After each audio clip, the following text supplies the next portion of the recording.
Welcome to the Legacymakers podcast. Legacymakers believes that family is the foundation of society.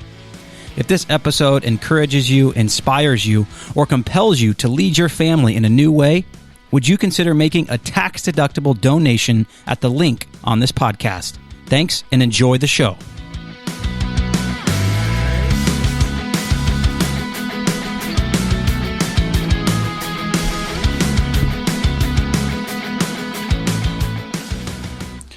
Hey, well, welcome back, everybody. Thank you guys so much for listening and tuning in. We are so thankful for you and just the opportunity that you have given us just to come around and share and talk about such important issues. Today is going to be a great episode. We're so excited. We've got a special guest. But before we get started, I'd love just to have everyone, would you go around? Maybe we could start with you, Ben. Just introduce yourself. What do you do?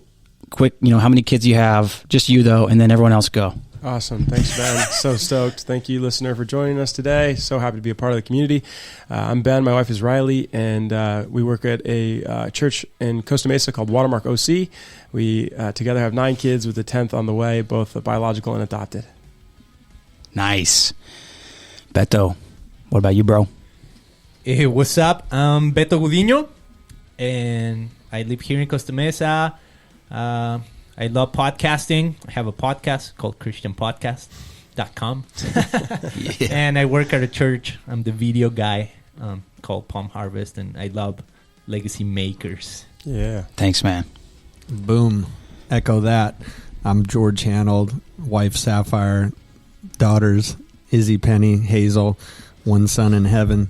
And my company's Times Real Estate California in Newport Beach. We got our clients' best results. Yeah. Yes, you do. Let's get it. Master negotiator right there. Let's get it. Hey, and then I'm Ben. I am, me and my wife, we founded Legacymakers. We're so thankful to be a part of this organization and just to be able to serve this vision and mission. And we got 4 kids as well. And I want to introduce everybody to our special guest today. His name is Andy Garrett. But I'm going to let Andy kind of just introduce himself. Maybe tell us a little bit about who you are, what do you do, what's your heart, what's your passion, a little about family. Fill us in, man. Thanks. Excited to be here, so thanks for the invitation. I think my Absolutely. head is still spinning a little bit on the 10 kids, or 10th one on the way. Yeah, right. Congrats on that. My grandparents actually had 12 kids, and so they were having kids for like a 20-year period. Wow. Anyways, it's amazing. I know it's a rare thing these days, and Dude, yeah. I love big families. Oh, man. Hey. That's awesome. Yeah, name's Dr. Andy Garrett. I am a licensed clinical psychologist. I've got a private practice in the Newport Beach area. I specialize in helping people to discover their true north identity, right? And really helping them to discover what are the things that, are most meaningful, what are the character strengths that light them up, what's their purpose. Your identity is what gives you direction in life. And there's a lot of people out there that I don't think they really know where to find their identity. And if you don't know where you're finding it, then you tend to attach it to what you produce. You tend to attach it to the income you produce, the job that you have. And unfortunately, that's just never going to be a very fulfilling. As a Christian, I think your identity's got to be centered and grounded in Christ. Yeah. I think the challenge that I've seen is, while that certainly is strong and it gives me a general sense, we also have a very personal, unique identity. So trying to kind of carve out what is that, I found people have a difficult time. So I help people to really dive in, to give a language to it, so that every day the decisions they make, the goals they set, the work they do comes from that true north kind of sense of who they are. And I've got a wife, Abby. We've been married for almost 13 years. And I've got 2 kids, Avery, who's 8, going on 21. Yeah. And I've got Asher, just turned 6, going on 5. So nice. 2 very different kids. And I'm so blessed to be their father and Abby's a rock star. So yeah, for sure. Yeah, well, we love your family, man. We're so thankful for you guys. And it's been just cool to hear the work that you're doing. I know with Mariners Church in Irvine, and then obviously, all the families that you're impacting. It's really cool. And so we're just so thankful that you were willing to be here and be willing to share your insight, and, a minor, piece of your breadth of knowledge on this subject matter. But really the episode today is why forgiveness. We're talking about forgiveness today. Why forgiveness is vital to a healthy, thriving family. That's the subject. That's the subject matter for today. And so I'd invite just everyone who's listening, really just lean in and tune this one in, because forgiveness is so vital. Yet it's often elusive for many reasons, which we'll kind of uncover today. But I'd love just to kind of start us off with the question, what is forgiveness? What is forgiveness? And Andy, you wrote a great article in our family field guide, the Legacymakers family field guide. I think it was the Restore one, I believe. And it was all about forgiveness, and you went into so many nuts and bolts and great pieces, and I took a lot away from that. But let's just start out. Like, what is forgiveness? How would you guys say or describe forgiveness, if anyone wants to jump in? I think for me, I just can't get past that forgive and forget thing. But I know at this point in my life, at least I think I know that it's definitely, what is it not? I always start there, I guess. I don't think it is forgetting at all, actually. That one just seems to hang forever. But just really honestly on the spot, I'm believing them what is forgiveness, that you've stopped seeking retribution or justice for that harm or for that trespassing, if you will. And that's all I got. Okay.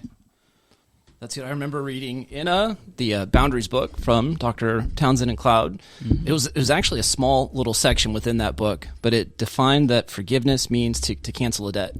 And I remember looking up, I'm a bit of a word nerd, so the etymology of the word comes from, I think it's German in English, but it means to give up the desire to punish. And so there really is this sense when you feel wronged, it creates kind of this visceral reaction, right? You feel the desire to make it right. And so the ability to choose peace over that, and I think people do get confused sometimes. There's reconciliation. There's a spectrum of forgiveness, right? And reconciliation really requires, I think, both parties to participate, whereas forgiveness can be a personal thing that may not necessarily lead to reconciliation. That's good. I'm glad I let Andy answer that one first. Yeah, right. So I'd compare forgiveness to a forbearance, compared to a real estate analogy here, where forgiveness, it is wiped clean, and forbearance, it's like, well, I'm coming back for it at a later time, right? Kind of keeping a record. So ties into that, keep no record of wrongs. Forgiveness is an extension of love. Mm-hmm. It's good. Yeah, that's good.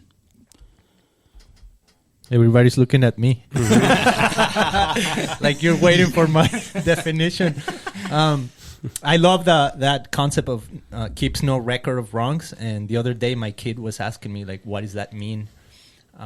So I said, is that, whenever somebody does something to you and you kind of like write it down and say, okay, you did this, and you keep that record, that's unforgiveness, right? So forgiveness is not keeping track of that. So it's hard, but that would be my kid answer. It's a good picture. Right, and to compare that to marriage, when couples can get on a toxic cycle, right? Mm-hmm. They're holding each other to some form of contractual obligation rather than a covenantal one where, even if one spouse doesn't uphold their end of the agreement, it's still my duty to serve. And so the energizing cycle is when we're not looking to see what they're doing or keeping score, but just like how we can serve them. I totally agree. I've sat with so many couples, and within minutes, you're getting into the tallies. It's just total scorekeeping and tallies, and this one and this one and this one and this one, bringing offense. And it's like, what it seems to me, and we should entertain this for a couple minutes, but we don't tie the bow on the conversation. Like, it was never finished because we haven't even tried to offer the beginning part of that spectrum that Andy's talking about, which is, keeping score. It seems like they haven't finished that out. You know what I mean? And so they come into the meeting and it's like they have all this ammo. If you guys have any tools to counter that, I'm open ears here. Can't wait to hear from Andy. You're the professional. Yes, the psychology of forgiveness is just really tricky. Having worked with clients in private practice for over 15 years, it is one of the most challenging. Our brains are wired to want closure. And in the absence of it, there's called the Zeigarnik principle. And it's why movies and TV shows end on cliffhangers, because we need to know what happened to the characters that we care about. It's the same thing when we feel wronged. We have this desire to want to complete the story, want resolution.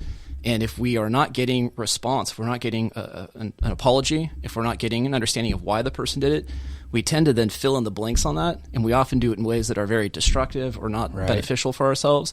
And it plays on a loop, right? That ruminative kind of tendency to just play it over and over again. And I've seen people that have held on to that for anything from a year to 10 years to 15 years. Wow. So they can really get stuck where that becomes part of their identity, right? The hurt, the pain, the feeling of resentment, all those things become a part of how they see themselves and what's guiding them forward. Totally. And it would seem being stuck in that place would prevent them from doing what they should be doing themselves. Yeah. Mm-hmm. Absolutely.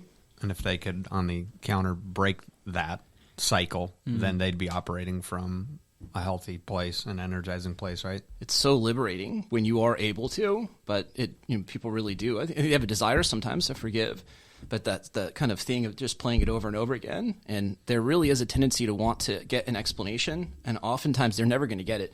I think there's a belief that they need, in order for them to forgive or heal, they need something from the other person, and that's not accurate. What they need is a relationship with God. And that you can heal and forgive without the other person ever participating. And I think that's just the fallacy sometimes that we're stuck with people, is until that person tells me why, until that person says that they're sorry, until they suffer, whatever it is, right? Yeah. Then I can't let this go.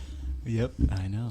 Yeah, you're making me think about what I believe to be the sincere spiritual dynamic of unforgiveness, which is that I thought you were going to say this, George, but I think you were in part, that we become trapped and confined in a prison of our unforgiveness. And so someone comes in with some other symptomatic thing, whether it be biological or emotional, and I'll just think that's just like one of the tools in the arsenal right away is like unforgiveness prayers. Can we go into that right now? Or you just ask those probing questions like, tell me more, about what you think is the symptom actually has a source based somewhere in unforgiveness. So we see it all the time. It's really a tough one. My mentor, he's always like, we actually just talked about forgiveness in our book that we're going through, so we'll just test my knowledge, I guess, a little bit. But he would always say, if you're holding someone down, how did he say it? He said, if you're holding someone down, you can't get up unless you're down with them. Does that make sense? Did I say that right? I hope I did. So, makes sense. Mostly. Yeah. You can't get up unless you bring them up with you. Yeah. Oh gosh, man, my brain is lapsing right now. Bring them up with you. Yeah. You're trapped it'll come in the back prison with them. So when you're holding someone down, you're kind of trapped. You're stuck with them in that wound. Yep. I like that. How about the song lyric, Ben? How about the song lyric? This is a popular Air One radio worship song. A heart that's planted in forgiveness doesn't dwell in the past.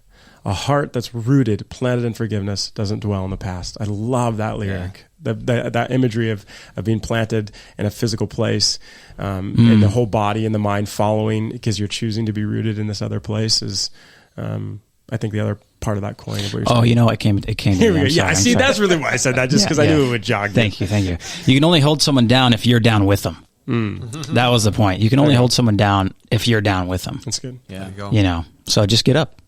Nice. That's the idea, anyway. So easy. So easy, right?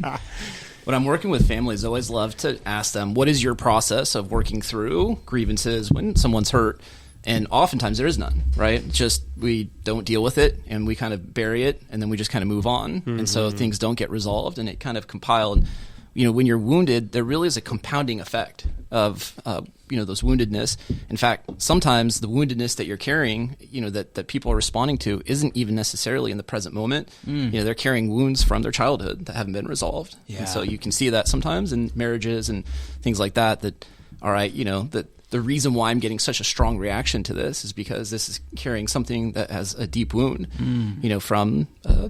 not that Abby has any of that or anything, but I love what Pete Scazzero. We all got it. I love what Pete Scazzero says. He says that we take those wounds and those feelings and we bury them alive. Yeah. They're buried alive. Which is so sad, but so true, so relatable. Yeah, it's so true, man. God. Yeah, I'm right there with you. Well, let's just take it this way. What barriers have you personally had to face in forgiveness, and how did you overcome them? Let me ask you that. Good question. I'll go lightning round really fast. Andy said it a second ago, but I was taught by my father-in-law, who taught me most of what I know about practical church ministry, and he comes from a really rich MFT background, even though he never was licensed like you are. And he taught us that the two most powerful words in the English dictionary are, I'm sorry. I'm sorry. And you could extend that, which is a jump for most of us, most men at least that I meet. I'm sorry, I was wrong. So you can take it from 2 to 5, and boy, those are 2 major steps you've just taken. And the question, let's make it about ourselves, because that's what the question is really geared towards. And I will confess that that's been a huge issue for me, is that humbling oneself to say, because that's part of my wounding is like, I don't be wrong, be right, or be firm, or be dependable, or be secure, or whatever it's rooted in, some man wound or father identity leadership thing. So that's been the barrier for me. It's just like, I don't want to. Today I don't want to. On this day I don't want to say those 2 words, let alone 5 words. Yeah, it's so hard, man. Mm-hmm. Who else wants to share? I think there's an issue. So there's me owning when I've hurt someone, and then I think there's the process of me forgiving and owning someone. I've had to really learn how to own, to say I'm sorry, but then not immediately afterwards justify, right, or start to explain away. Mm-hmm. So if I have hurt, Abby, I need to just say I'm sorry, apologize. But. Yeah, exactly. and there usually is a punitive, kind of process, and I have to talk about with couples that when you've really hurt someone, sometimes there is a period, hopefully it doesn't last too long, right? But there is a process that they're going to be upset, and you can't expect them to just immediately emotionally rebound. Mm-hmm. And so I have to be willing to take, Abby's anger, or her frustration, or her sorrow, and sit with her in that, and still be able to acknowledge that what I did was hurtful. So I think that has been challenging. And then I think the process of forgiveness, I think some of my deepest wounds came from that father role. And man, I was filled with anger and rage all through adolescence. And at some point I realized that it was killing me. I was making a lot of self-destructive decisions. And so the ability, I was working with a psychologist at that point, who's been like a mentor for me. And she actually had me confront my dad in therapy. I was terrified. I mean, he came shaking. to the appointment with you? He did. We'd set parameters that if you come, right, this is going to be a monologue, not a dialogue. I need you to hear this. And fortunately, he was willing to do that. And I was able to just kind of process everything. He didn't say anything. He sent me a letter afterwards, and it was so healing and therapeutic and liberating. It still took time to kind of process it. But man, holding on to that anger was just absolutely toxic. That's so good. I love that point about qualifying and explaining or deflecting with that "I'm sorry, but" thing. It's just such a weaseling out of it, 100%. Yeah, it is, and we've all done it for sure. Beto, I kind of have a question for you, Andy, because when I think of clinical psychology, I think I see a correlation, even theologically, spiritually, with the fact of forgiveness and looking after God, or this idea of heaven. Like, would heaven be a place where you can hang out with those that hurt you, right? Things like that. Wow. But is there I mean, when I think of psychology and the work you do, I'm like, spot on. Is there any kind of like clinical psychology that is not helpful, that doesn't have, that's the question. Yeah, is there something like that that's unhelpful? How we can identify the difference? I think if you're asking, like, you're looking to work with someone, if you're a Christian, I think it's certainly within bounds and highly recommended that you work with someone that shares your faith background. If not, you're just running the risk, right? You want someone that shares your values. They don't have to express your values in exactly the same way. They don't have to have all your same values. But if they're operating on a completely different set of values, chances are they have a certain set of beliefs that they're going to, they have a bias towards, right? And hopefully as psychologists, they've done the work to recognize their own bias. But I know a lot of psychologists, and I can tell you that there's plenty that don't. It was amazing in grad school how we would see, I got to know the classmates, the cohort that I was with really well. And there were certain people that came in with wounds, as we all do, right? I did too. Yeah. But we would get these vignettes. And so it was a situation, this is Yvonne, and, and this is her situation. And then we'd have to give a diagnosis. We'd have to come up with a treatment plan. And pretty consistently, there were certain people that would project all their own issues onto it every single time. And it was like, you don't see how this is your story that you're projecting. And so you just got to be really careful. So I don't know if that's what you're asking, but one, you want someone that's kind of done their own work. You want someone that ideally believes in forgiveness. It's people that have been wronged, and they carry that anger into, the therapy work that they do. And they're like, you need to cut everyone out of your life. there's people that they believe in divorce, and then that's like sometimes the best option. So I think. Yeah, I think that was my question. Like, is there anybody that says, "Hey, don't forgive," or any kind of clinical psychologist, don't forgive? Yeah, I mean, not good ones, but yeah, it is. And there is time, right? There is, again, the difference between recognize, like I can choose to forgive someone and still recognize someone as an unhealthy person in my life, right? Someone that's unsafe. So I might need to cut someone out of my life, but I can still forgive them, right? I can have peace. I could see that person and have a genuine sense, like I even wish them well, but I recognize I'm not going to continue to put myself in a position to be hurt because you're clearly an unsafe person. So right. The so-called reintroducing harm. Even biblically, I don't see that God wants you to be a repeat victim, right? That's not, we don't really, in fact, we see the opposite, in many cases for justice and redemption and freedom and such themes. Yeah. When seeking counseling in the past, I'm always thinking, I want wise counsel. So where does the beginning of wisdom come from, right? Fear of the Lord. So somebody laying on that foundation and not any other one. To answer the question that we're on, I think God must really love me. I must be one of his own because he has disciplined me greatly in this area. And something I've noticed is the hardest to forgive are those that I love the most, those that I'm closest to. And, I have a great friend, Charlie, who plays things through to determine how they're going to end up. Yeah, I think it was great to watch it kind of play out beforehand, before making a decision. So, kind of playing out life and looking to the end of life if I were to hold on to this resentment or grudge and not let it go, and how I'm going to treat this person, how I'm going to feel when they're no longer here. Would it be regrettable? And of course it would, especially when they're those we love the most.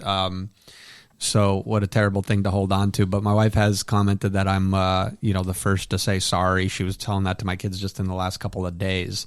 That I've modeled that, the first to say sorry. That's awesome. So, yeah, I was super thankful for that encouragement. So healthy. Yeah, so good. I love that. Man. That's great modeling for the kids. We're going to talk about kids. I know I got some serious offenses flying around in my house. It's an offense war zone. Yeah, I've loved telling the kids, Daddy made a mistake. Yeah. Daddy was wrong. Yeah. Daddy's sorry. Please forgive Daddy, Yeah.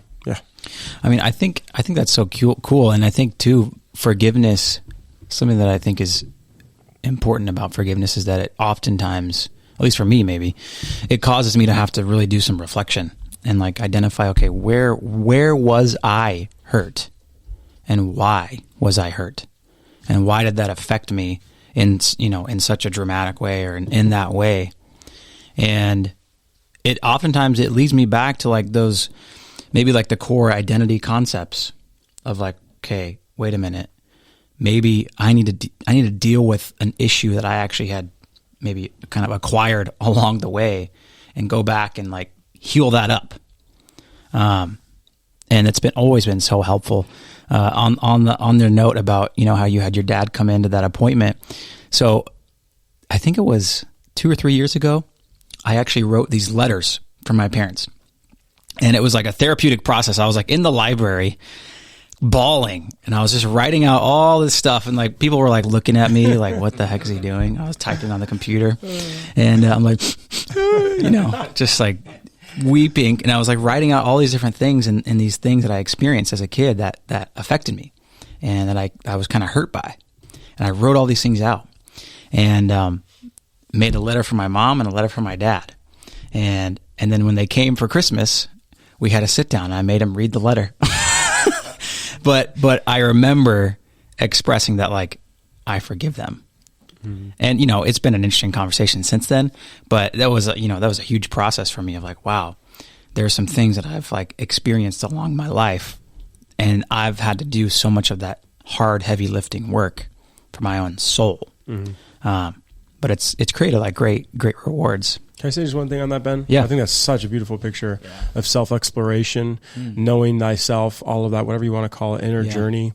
And it has to do a little bit more with feelings and emotions, sensing, but I think we can all agree one leads to the other. One it's the jump to forgiveness is really immediate after that. Mm-hmm. And in my men's group this last week, again, Pete, he's one of my favorites, but in all of his work, he talks about he includes this one line: "What am I feeling, and what am I feeling about what I'm feeling?" Oh my Right? gosh, dude! Yeah. A step. The first step is hard enough. Again, I won't say for men or whatever, but I'll say for myself. The first step's hard enough. I might as well be a Neanderthal, like just a barbarian about getting in touch with just what I'm feeling in the moment. Mostly it takes me, like I told my men's group, I had to go to the garage and I'll just start meticulously cleaning the garage. I need to be alone, and then I can be there, and then they start to float up and rise, and I'm sensing what's there in my body, and that's just question one. What am I feeling? There's a whole nother jump to say, what am I feeling about what am I feeling? You know, like what judgments and man. assignments and stuff that I'm putting on top of that. That takeaway alone, because then you can say, oh, I just totally snapped or lost it on Riley or the kids, and it's not even about them. I'm having a dialogue, and this is another great book, The Lost Art of Listening. I'm having this conversation with the two of us, but there's 5 other people in the room. Dad's there, grandparents there, the coworkers there. And then you can, right, that positions you to be able to come in and do some of that repentance or forgiveness work, because you can say, I'm so sorry, honey, this wasn't even about you, but you were on the receiving end of it, so I apologize, and man, thank you, for your grace. I just wrote that down. Let's go. Yeah, we did this, I think in actually the most recent Family Field Guide, we had someone write an article, but then we included the concepts from the Center for Nonviolent Communication, which is all about identifying what do you need? Like, what do I need? Which is another introspective personal process. And that's kind of a hard thing to work through, because it's like, man, I don't need nothing. I don't need no help. Back off. I'm good. That's a double negative. You know what I'm saying? Double negative. That means you need something. Exactly. But, anyway, I just bring it up to remind people to go to the Family Field Guide. Got a lot of good resources. Oh, yeah. So let me just ask you this. So we're talking about forgiveness and like what it's like and what it is, but how do we do it? And how do we really facilitate, I think, maybe even an environment of just forgiveness and like grace? But how can we like be better at forgiving? I think I want to start there, just as far as thinking about the practical. I'd love to piggyback off of what Ben was just saying. Just even the acknowledgement of feelings. I mean, it really does start from just being willing to identify, what did I feel when I got hurt, and to accept those feelings, right? And to recognize you can't rush necessarily the process of, feeling those, accepting it, starting to have ideally compassion for yourself. That's kind of, the origin of forgiveness starts with compassion for yourself, and then ideally even for the person that wounded you, to recognize that they have their own wounds, right? I think there's a lot of times a tendency, again, when there's that lack of explanation, is to assign motivation, right, for why someone did it. They did it because, they wanted to punish me or hurt me. Oh, yeah. There's a great book, The 4 Principles. I think it's by Don Ruiz, and it just has 4 essential principles to live a good life. And one of them is don't take things personally ever. Now, much easier said than done. But when you do recognize that the reason why people do things very often has very little to do with you, but when people talk negatively and they're harsh, you got to recognize that's a reflection of how they talk to themselves, of their own internal dialogue. Wow. Right? They're often suffering. That doesn't necessarily excuse, right, when people who are saying really toxic, hurtful things, but I think it does allow you to recognize that they are also suffering and that they are in need of compassion. So. But I think the ability, when we try and rush, we avoid dealing with the feelings, we try and resist it. Whatever we resist, we amplify. And so then the feeling actually becomes rigid, and we develop a rigid attachment, and we get stuck in that. And so the ability to have to acknowledge, accept, that is an essential part of forgiveness. Yeah, so good. I'll piggyback on that to deal with the feelings, which is something that I just picked up here today. I was probably in the camp of putting away the feelings. So dealing with the feelings and then putting on obedience and surrender to God and trusting, right, not in our own understanding or our own knowledge or our own wisdom, but out of like a fear and reverence for the Lord. Do these things, and then we'll see the fruit as a result. So it comes from a place of trust, where we're going to encounter His Spirit and just surrender to it, even if it doesn't make sense to us to do it. We're doing it because God told us to. Yeah, love that. Yeah, and the Bible says, if someone offends you, like, how often are you supposed to forgive them? 7 times 70. 77 times, bro. A lot of times. Yeah, you look at, what the Bible does say about our identity, and it says, that we are a chosen people, that we are forgiven, we are lavished in grace. And so if we accept that is a part of the identity that we all share in Christ, then we have to acknowledge that we cannot carry an identity of, of this woundedness, of holding on to grievances, to resentments, things like that. And talk about family legacy. Families that don't forgive, unfortunately, pass on a legacy of resentment, right? They pass on this legacy of this woundedness, and it carries from generation to generation. Mm-hmm. And so the ability to really accept that we are forgiven and that we are really commanded to forgive, right, is, I think, really important for anyone that's a believer. Mm-hmm. Well, No, sorry, go ahead. Well, I was going to say, and if we're told if we don't forgive, right, we're not going to be forgiven ourselves. Yeah. Right, and those who do forgive will themselves be forgiven. And then, Ben, that verse that you quoted earlier, I prayed on actually and asked for some kind of clarity of meaning of, should I forgive this person 7 times? No, 77 times, or 7 times 70, whichever one it was. And it was, was that, should I be counting the score? Was it, have I forgiven this person 77 times and not a 78th? No, but it was leading us to an increased capacity to forgive. Yeah. Totally. Yeah, because I think what it does is it puts you in a place of like having to like let it go and like just accept, like, and again, back to like, you know what, I'm good. Like, I have all that I need, and remember who I am in Christ. Remember, I can't remember. My buddy Taylor, he would always say like, hey man, just let it go. Like, it's okay. Like, it's okay. Just say, it's okay. Like, if you're tired, it's okay. Just, saying that over, like, oh yeah, it's okay. Everything's going to be fine. I'm good. It's amazing, I don't know if we processed this earlier, but when we do feel an injustice, the part of the brain that responds to that is really a primitive part of the brain. So it responds immediately, right? It's a part of the reptilian brain. And so the part of the brain that usually we need to forgive of is where our values and our virtues are at. That's our prefrontal cortex, our executive functioning. It's a newer part of the brain, and it requires longer to kick in. And so there sometimes is the ability to have to sit in the feeling and not immediately respond to it, so that we can give ourselves time to allow that prefrontal cortex to kick in. When we start to exercise acceptance of the feeling, we're giving ourselves a chance to do that. We're giving ourselves a chance to let that. But what's tough is sometimes the strong feelings, the anger, the moral righteousness, the righteous indignation, that can become almost addictive, right? There's a sense of feeling I've got the moral superiority. Power. And so judging others, when you've done wrong, you're a sinful person and you're wrong, that can actually feel very powerful to someone. And so it can be tough for them to give up. And I think there's also the fear that if you forgive someone, right, are you allowing yourself to be vulnerable to be hurt again? And that's really challenging for people. Well, one thing we need to remember as believers is that we're to forgive each other the same as God forgave us through Christ, right? And we're to model like what Christ did, right? Yep. He was our model of our faith, and he forgave us. And so that verse in Ephesians 4 says, be kind and loving to each other. You talk about kindness that's undeserved, and you talk about love. The meaning of it's kind of been hijacked and geared more towards feeling, and which can lie, but love in the case of Corinthians 13 is just right back to keeping no record of wrongs. I want to come back to what you were saying, because you touched on that in the Family Field Guide article too, and that was so insightful and like helpful for me to realize, like, wait a minute, there's literally a part of my physical brain that just does it. It's just it's like an organ, like a vital organ, and that's just how it responds, and I can't control it. It's just what it does, and it responds based on things that I've experienced in the past, that the assumptions that it's made, and it just kind of shoots things at you, oh yeah, But I think a practical thing that I've started to do, and that is when I start to feel the sensations of like anger and like frustration from someone hurting me or offending me, like my first response is like, okay, I see that, I see it, I hear it, I feel it. I'm just going to stop.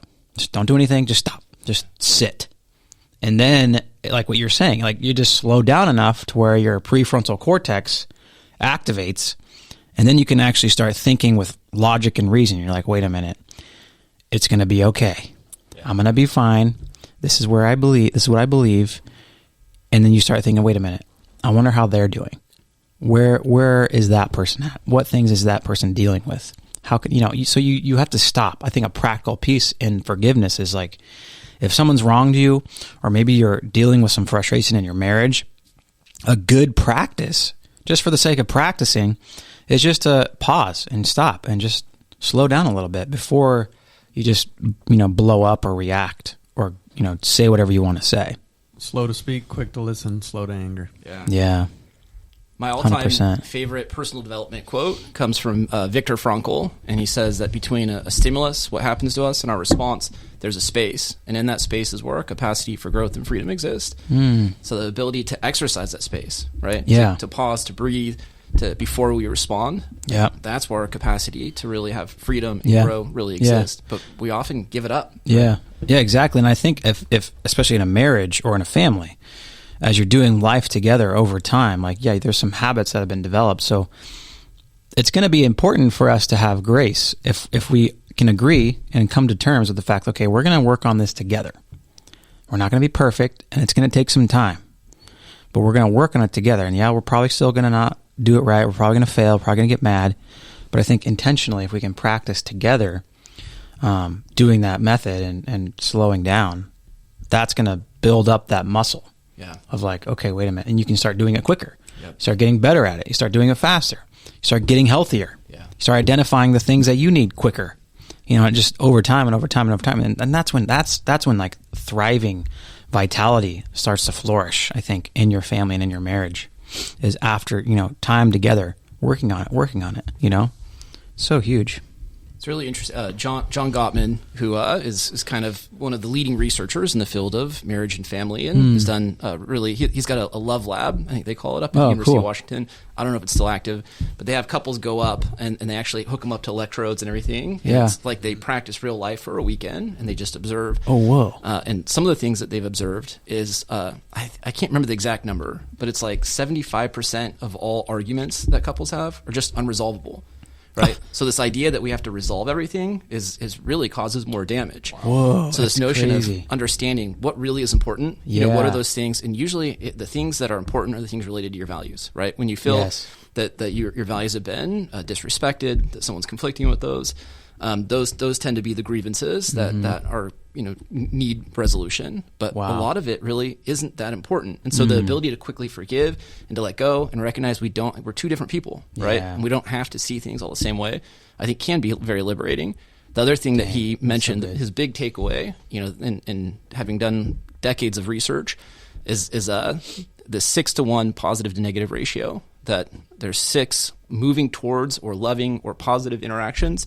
So if I put my hand out for Abby, that she reciprocates by holding it, right? I offer her, I say, I'm sorry, she accepts that by forgiving me towards every negative. And when you hold on to resentments, right, you are just putting a ton of deposits into that negative account. Yeah. And once that starts to be inverse, where all of a sudden you're having way more negative of the moving away, destructive, that really does become at some point that there's a gap that gets too far sometimes for people to be able to cross the bridge again. And I've seen couples come back from some, what seemed like there's no way that they're going to make it. I've seen them be able to reconcile and have greater, deeper intimacy, right, than they ever thought possible. Wow. But there is resentment is the one thing when that kicks in and it's been there long enough. It is the most difficult thing to have to try and heal or remove in a marriage. Wow. And so just back to that, you're saying there's 6.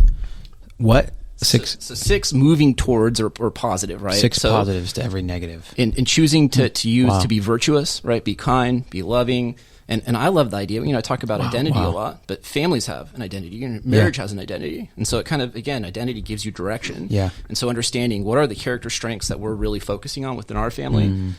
My kids have a values vision board, at 8 and 6. So good. Hopefully they don't resent me for this later, right? Strategizing. It's fascinating, when Ben was saying earlier with kids, my daughter, one of her biggest character strengths that she really tries to, every day she has a plan and a strategy for how to be kind. That's something that's really important to her. But my son, right, will antagonize her. He certainly loves to do that. And that kindness goes right out the door. I mean, her eyes get, her face goes red and she just attacks and is vicious. And I try and say, hey, I thought, kindness was important to you. Are you being kind in this moment? No. She acknowledges that she's not. But in that moment, she loses any self-control. And at 8, they're not expected. That but it's fascinating to watch. That is fascinating. I mean, I'm sure from your vantage point, too, that's very fascinating. All the stuff that's going on. You're just analyzing. You're just like, okay, get the popcorn. Here we go. No, I'm just kidding. That's so good. Anything that you want to share, Beto, comes to mind from this? On how do you forgive? No, I just think when you talk about resentment, to me is that idea of keeping record of wrongs. So like coming back to that, and I don't know if this, I feel like this is, like the other day I was talking to this, just a politician, right? But he was telling me, I mean, this is the way he said it, you know, whether you like it or not, whatever. This is my friend.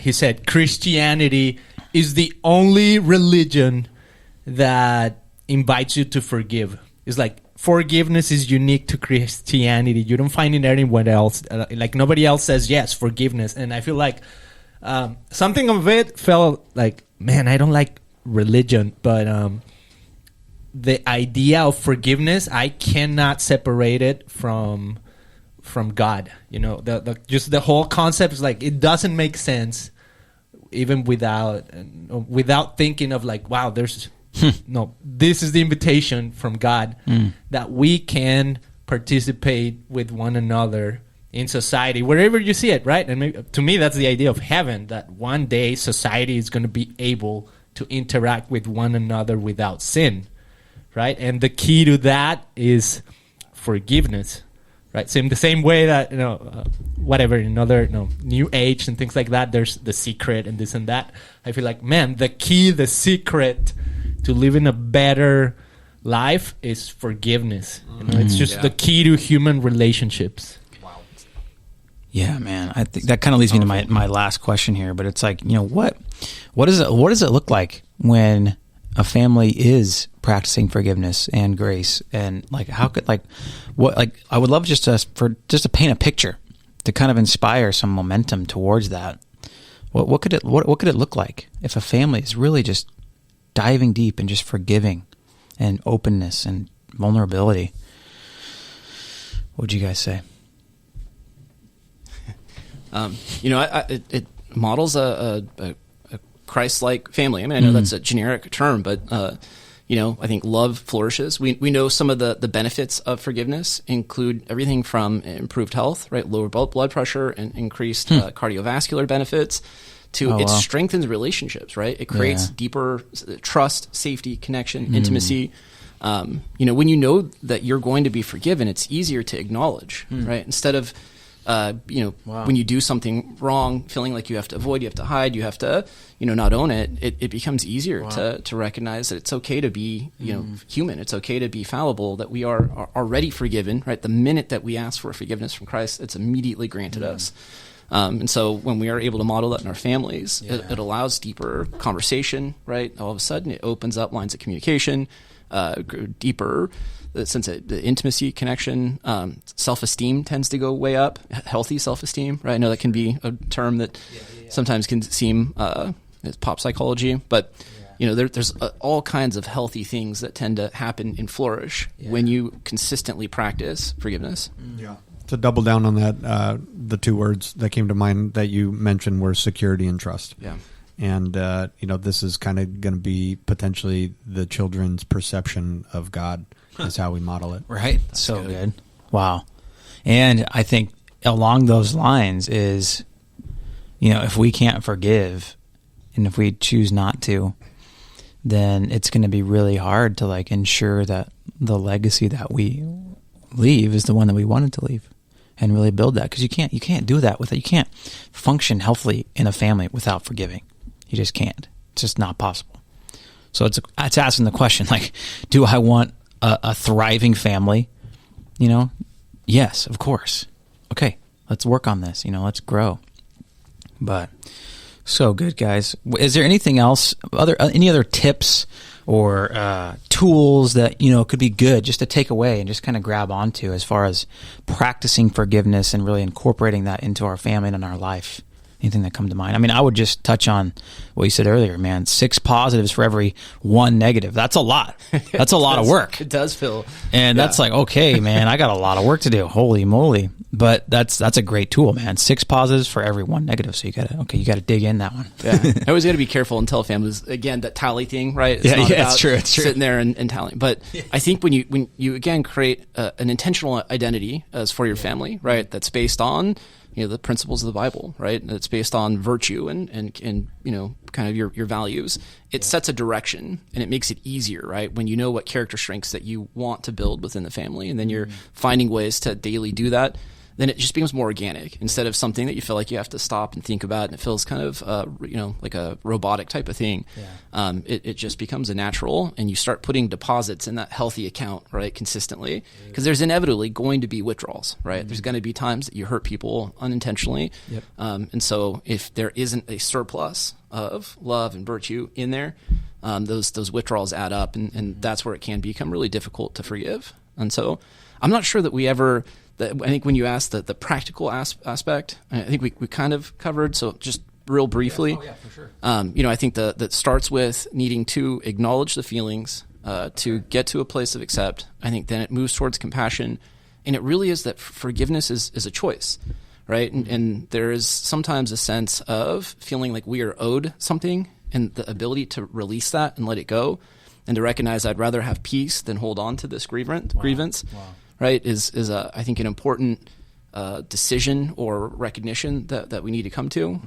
There are some great resources. I'm certainly happy to offer links or whatever. Yeah, absolutely. Forgive for Good is one that I use. There was a book that my uncle's is a priest, and he's been like a spiritual mentor for me. And he sent me a book, and I cannot remember the title of it right now, but it has all these stories of radical forgiveness of people who experienced just some of the most horrific things possible. Kids being murdered. I mean, just the worst of the worst. And yet these parents and these individuals were able to offer forgiveness and the act of love, and to see the Christ-like modeling in that is, I mean, when I read that, I was like, man, sometimes I think what happens to me, I hold on to it. And I'm like, I have no right to hold on to this whatsoever. And so, and again, that doesn't mean that anybody shouldn't, acknowledge that your pain is your pain. Yeah. But when you see what's possible and what people can let go of, it's very inspirational. We'll have to put I'll put like the list of some of the links in the book references in the description of the podcast. But can you just real quick repeat what that order, that sequence was, as far as like identifying or acknowledging? Can you say that again really quick? So it starts with the initial just acknowledging the feelings. Right. Okay. And there is it's kind of a lame term, but they call it name it to tame it. Yeah. Right. So when you actually give a name, and you're able to say, that I'm feeling sad, I'm feeling angry, it helps you to be more objective about your feelings, as opposed to feeling stuck in the subjective nature of the feeling. Yeah. And so that's an important piece. Acknowledge the feeling. Yeah. Name it. Accept it. Right. What Ben was talking about, that meta feeling. Sometimes we feel bad about having, feelings. Yeah. So there's that stops us from healing sometimes. That's good. Right. And then the ability to start to move towards compassion, this kind of idea that we all as humans are, experience suffering. And so recognizing that both for ourselves, self-compassion, and then compassion towards others. And then just the decision to choose peace, whether that's for personal peace. And again, in a spectrum of forgiveness, I think the best possible outcome is reconciliation. Yeah. So, and that requires both people to participate. And with reconciliation, there's growth, right? There's deeper intimacy. It's a really beautiful thing to experience. But that isn't always possible. And so recognizing that you can choose peace and you can choose to forgive, even if the other person's totally unwilling to cooperate. So good. Anything else? Any last minute tips, ideas, strategies for forgiveness? I mean, you gave such a great Legacymakers plug. Identifying your family identity, man. That's Legacymakers right there. You got to start there. Well, just the prayer that Jesus taught us, right? Forgive others, or forgive me of my trespasses, and remembering, right, that I too trespass against others as we forgive those who trespassed against us. And just choosing, like you said, it's a choice. Choosing the power of forgiveness is something that I'm committed to doing, and forming this new pattern and routine. Yeah. So good. So good. Yeah, mine would be, I love the same thing. I second that. I guess my big takeaway is that forgiveness is a choice, and that's like ultimate freedom. And I can't help but think of the words of Jesus on the cross: "Father, forgive them, for they do not know what they are doing." Right. So, can you forgive ignorance? That's a good one, man. I love that. Well, cool, guys. Well, great job. Thank you guys so much just for putting in words and putting in thoughts onto this conversation. And thank you, everyone who's listening. Thank you, Andy, for joining in this conversation. If you are looking for any sort of insight, psychological insight, therapy, marriage and family therapy, and a course and a program to help you identify who you are and what you really stand for, make sure you check out Andy over at ag-thrive.com. That'd be awesome. Thank you, guys, and we will see you soon.